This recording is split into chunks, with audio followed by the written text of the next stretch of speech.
मैं भारतीय जनता पार्टी के कार्यकर्ताओं की ताकत को जानता हूं।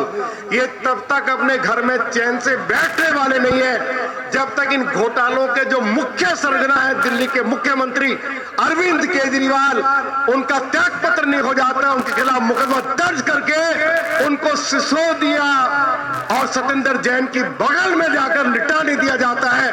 भाजपा के कार्यकर्ता श्री वीरेंद्र सचदेवा जी की लीडरशिप में अपने आंदोलन को जारी रखेंगे। इसी जंतर मंतर से दिल्ली प्रदेश भारतीय जनता पार्टी के कार्यकर्ताओं ने अपनी आवाज बुलंद की थी। दिल्ली के वरिष्ठ मंत्री सत्येंद्र जैन अपने पद से त्याग पत्र दें। आपने उनका त्याग पत्र भी मांगा, उनकी गिरफ्तारी की मांग की। आज सत्येंद्र जैन जेल में बंद है, जमानत मिल नहीं रही, उनको अपने पद से त्याग पत्र देना पड़ा।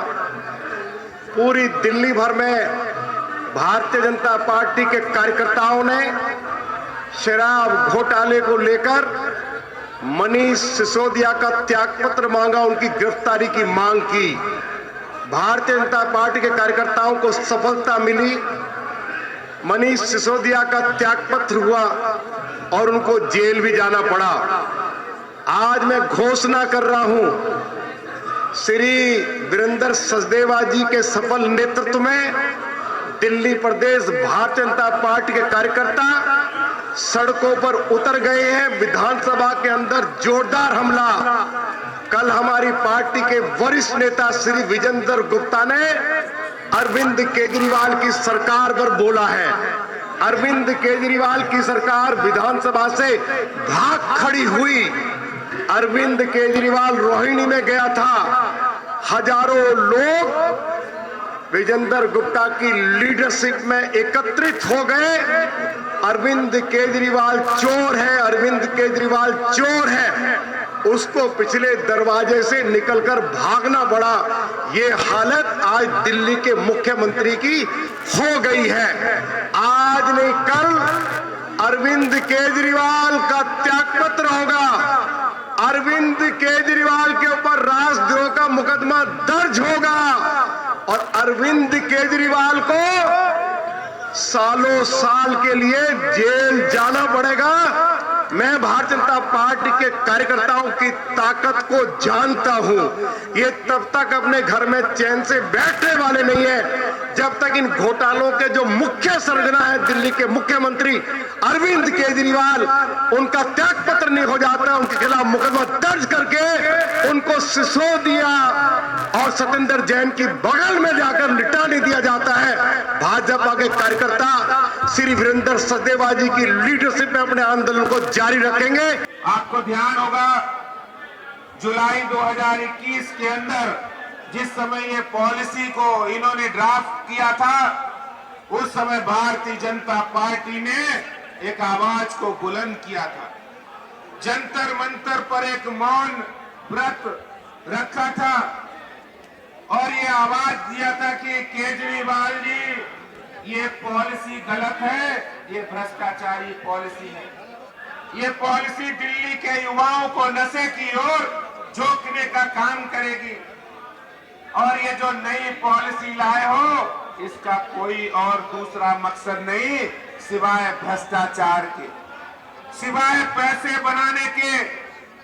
और उस समय कहा था इसी जंतर मंतर के मंच से कि केजरीवाल जिस पॉलिसी को लेकर आए हो उस पॉलिसी में 250 से बढ़ाकर 850 दुकानें खोलने का, ठेके खोलने का जो आपने पॉलिसी में ऑर्डर किया है ये सरासर गलत है। इससे दिल्ली के युवाओं के अंदर नशे की आदत पड़ेगी, घर बर्बाद होंगे।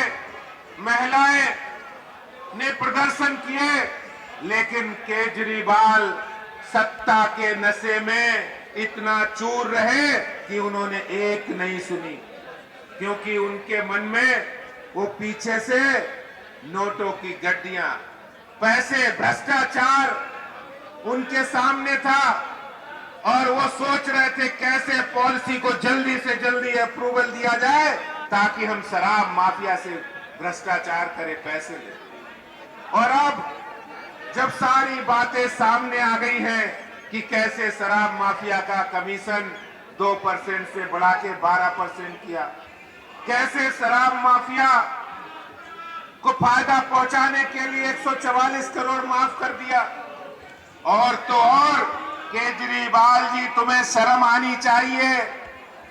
भगवान श्री रामनवमी के जन्मदिन रामनवमी पर, गुरु गोविंद सिंह जयंती पर, ऐसे त्योहारों पर जब शराब बंदी होती थी, ड्राई डे होता था, वो ड्राई डे की संख्या घटाकर 21 से 3 कर दी, क्योंकि शराब माफिया की शराब ज्यादा बिके। शर्म आनी चाहिए। भ्रष्टाचार हजारों करोड़ रुपए का करके दिल्ली के टैक्स पेयर का पैसा मिसयूज, बर्बाद करने का, भ्रष्टाचार की भेंट चढ़ाने का काम किया है केजरीवाल। और अब सारी बातें सामने आ गई। कहते हम तो ईमानदार हैं, हमने भ्रष्टाचार नहीं किया है। अगर आप ईमानदार हैं, अगर आपने भ्रष्टाचार नहीं किया, तो आपके उप मुख्यमंत्री ने 45 फोन बदले क्यों? फोन को तोड़ के दूसरे फोन से बात क्यों की? बताइए केजरीवाल, अगर आप ईमानदार हैं, अगर आप भ्रष्टाचारी नहीं हैं, तो आपने शराब माफिया का कमीशन 2% से 12% क्यों किया और 12% से 6% किकबैक के रूप में लिया? ये मैं नहीं कह रहा हूं, ये वो शराब के ठेकेदार, वो कंपनी वाले जिन्होंने स्टिंग में कहा था कि केजरीवाल ने 6% पैसा लिया है। आज दिल्ली की जनता जवाब मांग रही है, और ऐसे भ्रष्टाचारी को 1 मिनट भी अपनी कुर्सी पर रहने का अधिकार नहीं है। और आज कह रहे हैं कि हमें तंग किया जा रहा है। अरे केजरीवाल, जवाब दो। अगर भ्रष्टाचार के खिलाफ मुहिम केंद्र सरकार, हमारे प्रधानमंत्री जी उस मुहिम को चला रहे हैं, तो आपको आपत्ति क्या है?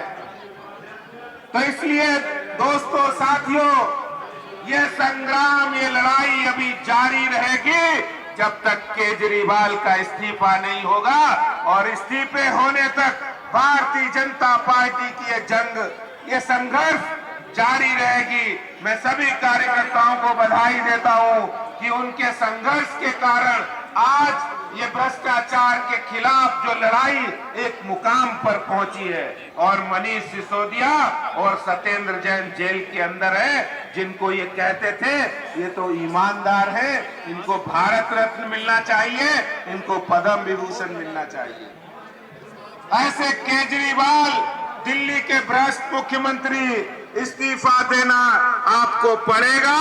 दिल्ली की जनता आपको इस्तीफा दिलाकर ही रहेगी।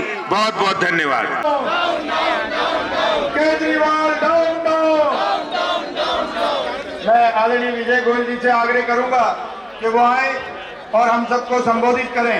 एक बार सब मेरे साथ बोलेंगे, भारत माता की, भारत माता की।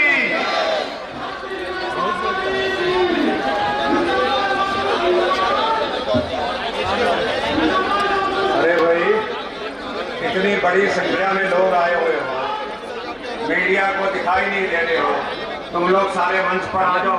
मीडिया सब मोदी लाओ। और ये लोग आज क्या नारा ले रहे हैं? ये आप देखते हो, अयोध्या में राम मंदिर बन गया, देखते हो महाकाल उज्जैन का विकास हो गया, देखते हो वाराणसी का विकास हो गया, देखते हो केदारनाथ बद्रीनाथ का विकास हो गया, देखते हो कितने ही किलोमीटर नेशनल हाईवेज बन गए, देखते हो करोड़ों लोगों को जनधन खाता खुल गया, देखते हो करोड़ों लोगों के लिए शौचालय बन गया। और आज आप ये बात करते हो, 4 आदमी पोस्टर लगा के माहौल को खराब करते हो। राहुल गांधी जाकर विदेशों के अंदर माहौल खराब करते हो, ऐसा नहीं चलेगा। बोलो भारत माता की, भारत माता की।